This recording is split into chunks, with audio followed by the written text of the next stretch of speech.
तो हम देखते हैं आगे बोर्स मॉडल ऑफ एटम की बात करते हैं। तो बोर मॉडल ऑफ एटम में उन्होंने क्या ऐसा कुछ कहा जिससे कि जो थॉमसन के बाद रदरफोर्ड के बाद बोर की बारी आई। हालांकि ड्रॉबैक तो बोर मॉडल का भी है जो आगे मैं आपको बताऊंगा, जो पूछा भी आपसे। तो पहले बात कर लेते हैं बोर मॉडल में क्या उन्होंने कहा।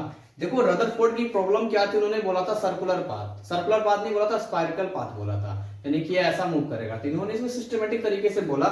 इन्होंने कहा इलेक्ट्रॉन जी मूव करेगा, बीच में होगा n+p, बीच में न्यूक्लियस हो गया हमारा। इसके बाद cell by cell orbit, first cell को हम लोग फर्स्ट ऑर्बिट बोलेंगे।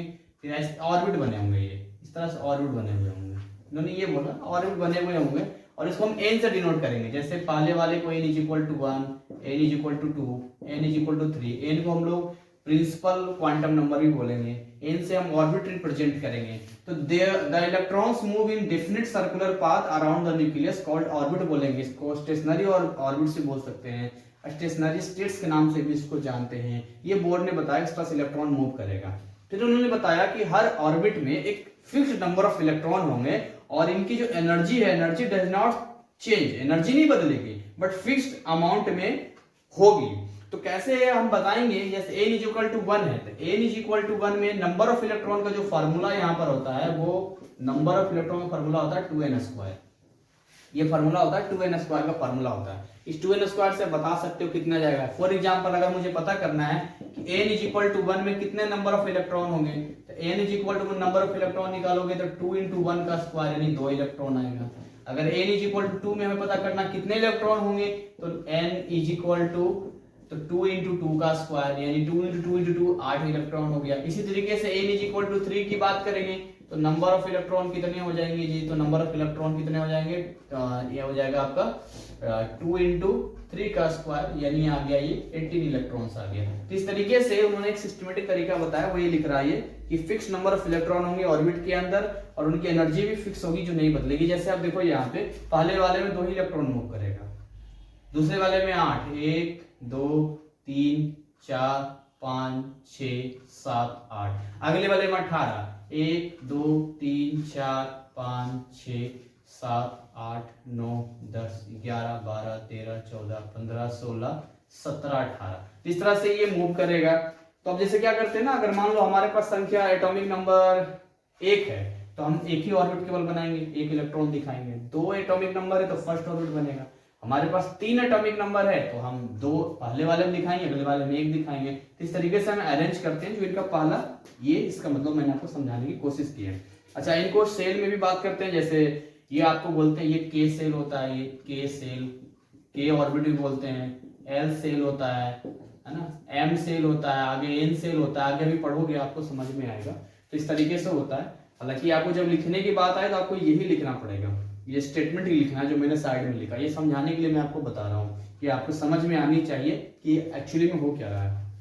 सेकंड चीज उन्होंने बोला N electron can change its orbit bye absorbing और रिलीजिंग एनर्जी। तो आपके मन में सवाल आ रहा होगा कि यहां से ये जो इलेक्ट्रॉन है क्या फर्स्ट ऑर्बिट से सेकंड ऑर्बिट में जा सकता है क्या, जा सकता है क्या, सवाल में आता है।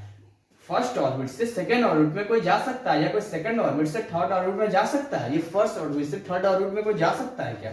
तो देखो जैसे होता क्या है ना कि ये मैं रेड पेन लेता हूं, रेड पेन हायर, इसको बोलते हैं हायर एनर्जी लेवल, ये हो गया नेक्स्ट ऑर्बिट, और ये नीचे वाला लोअर एनर्जी लेवल हो गया यहाँ पे।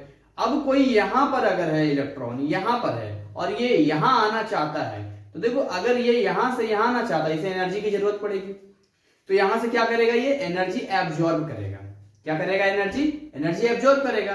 तो अगर मैं इसको इनिशियल मान लूं, इसको फाइनल मान लूं, तो ई इनिशियल से ई फाइनल तक वो जाएगा तो उसको यहां एक एनर्जी की जरूरत पड़ेगी। सॉरी, एन आई से एन एफ तक जाएगा, मतलब लोअर स्टेट से, जिसको ग्राउंड स्टेट भी कहते हैं, अगर हायर लेवल पे जाएगा तो उसको एनर्जी चाहिए। मुझे यहां से ऊपर जंप करना है, तो यहां से ऊपर मुझे जंप करना है, छत पे जंप करना है, एनर्जी रहेगा तभी तो जंप करूंगा मैं।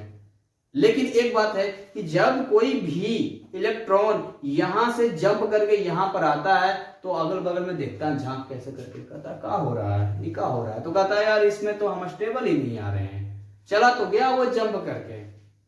मान लो कि कोई सपोज करते हैं नॉर्मल इलाके में रहता था, वो बहुत ही हाई फाई स्टैंडर्ड इलाके में चला गया, एकदम स्टैंडर्ड इलाके में चला गया, चला तो गया वो स्टैंडर्ड इलाके में।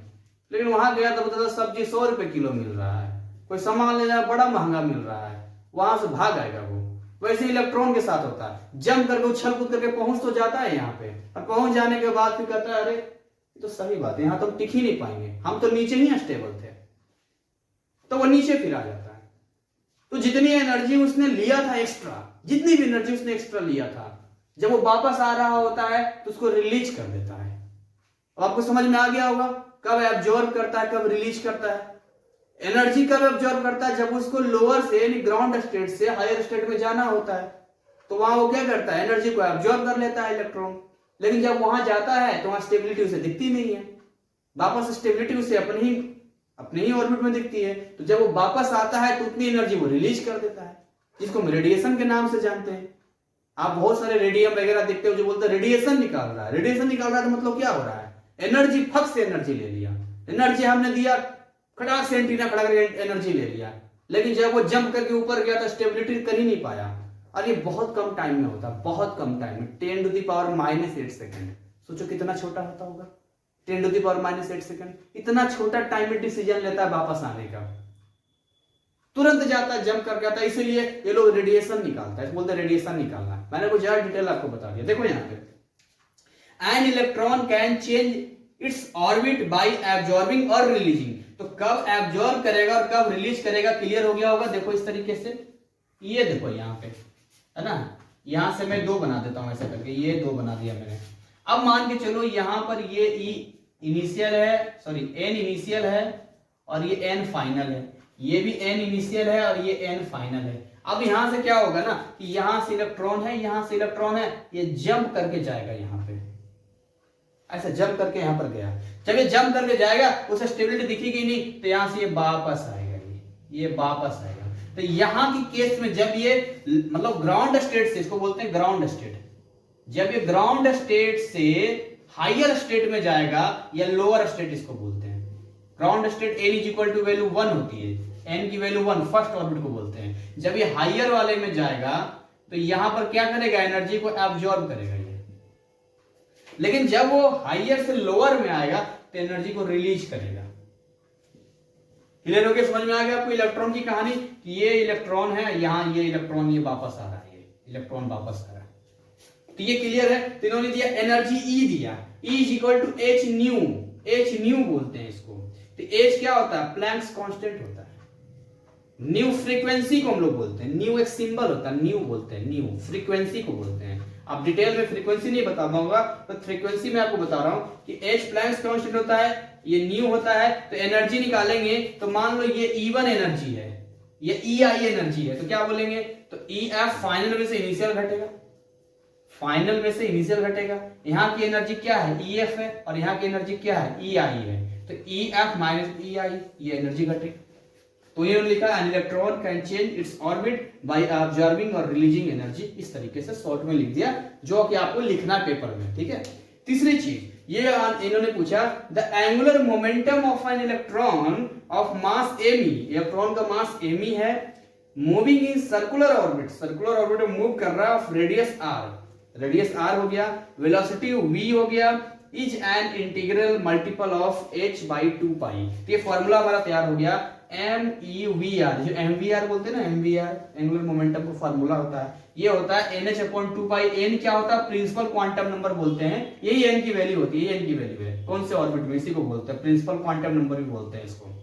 तो इतनी चीजें आपको समझ में आ गई होगी बोर्स मॉडल ऑफ एटम में। अब मैं आपको बताऊंगा इसमें क्या ड्रॉबैक है, ड्रॉबैक भी बताना बहुत जरूरी होता है, क्योंकि ड्रॉबैक आपको मालूम होगा तभी आप बता पाओगे। फिर मैं आपको एनर्जी ऑफ एन ऑर्बिट के बारे में बताऊंगा। तो मैं आपको ये बता देता हूं कि आपको इसमें कुछ क्वेश्चंस पूछा गया था, कहां पूछा गया है, ये आपसे पूछा गया है, जो मैंने आपसे पूछा था 2012-2015 NIO से पूछा है कि in what way was the Bohr's model of an item better than Rutherford model. तो ये आप लिख सकते हो, कुछ कंपैरिजन कर सकते हो रदरफोर्ड मॉडल के साथ इसका, है ना।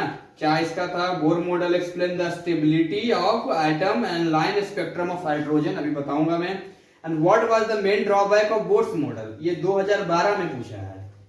फिर इसके बाद पूछा है 2013 में, 2015 में और 2016 में, ये 3 साल पूछा है आपसे। State the postulates of Bohr's atomic model, जो मैंने ये पॉइंट लिखवाए हैं, इधर वाले नहीं, इधर वाले जो पॉइंट मैंने आपको लिखवाए हैं, ये आपसे ये लिखना होता है आपको। And right the relation for the energy of an electron in A given orbit in terms of its mass and the charge. ये भी मैं आपको ये भी लिखवाता हूँ, आपको बताता हूँ आपको क्या है ये।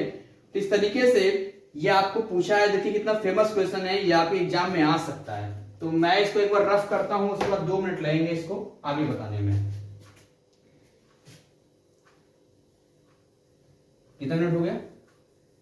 इसी में ये करना पड़ेगा। सीएस में जो आपसे पूछा था वो था कि आप एक रिलेशन पूछता है कि एनर्जी ऑफ इलेक्ट्रॉन का रिलेशन पूछता है मास के साथ, एटॉमिक नंबर के साथ, प्लैंक्स कांस्टेंट वगैरह के साथ। तो ये आपका ये हो जाता है En is equal to m z square, z मतलब atomic number, E for electron का हम लिखेंगे E for and 8 h square E naught square, और E नॉट मतलब जीरो होता है ना ग्राउंड स्टेट का, आप E नॉट स्क्वायर आप लिख सकते हो, जो भी अपना n 1/n square. Energy of, ये बस खाली फॉर्मूला आपको लिखना होता है, अगर ये रख लेना, अगर आ जाए तो आप लिख देना। फिर अगर आप एनर्जी ऑफ हाइड्रोजन एटम के बारे में पूछे तो यहाँ ये फॉर्मूला होता है En is equal to minus RH, radiative constant होता है ये 1/n स्क्वायर। ये इसके ऊपर भी बहुत सारे न्यूमेरिकल वगैरह आएंगे जो आगे हम काम करेंगे, तो मैंने छोटा सा लिख दिया है। अब मैं आपको बोलूंगा drawback of Bohr's model. Bohr's model क्या ड्रॉबैक है ये भी आपसे पूछता है, 2-3 साल लगातार 2012, 13, 15 में से करके पूछा है। तो ड्रॉबैक ऑफ बोर्स मॉडल में आपको क्या कमियां रह गई थी बोर मॉडल में जिसकी वजह से आगे नहीं हो पाया था?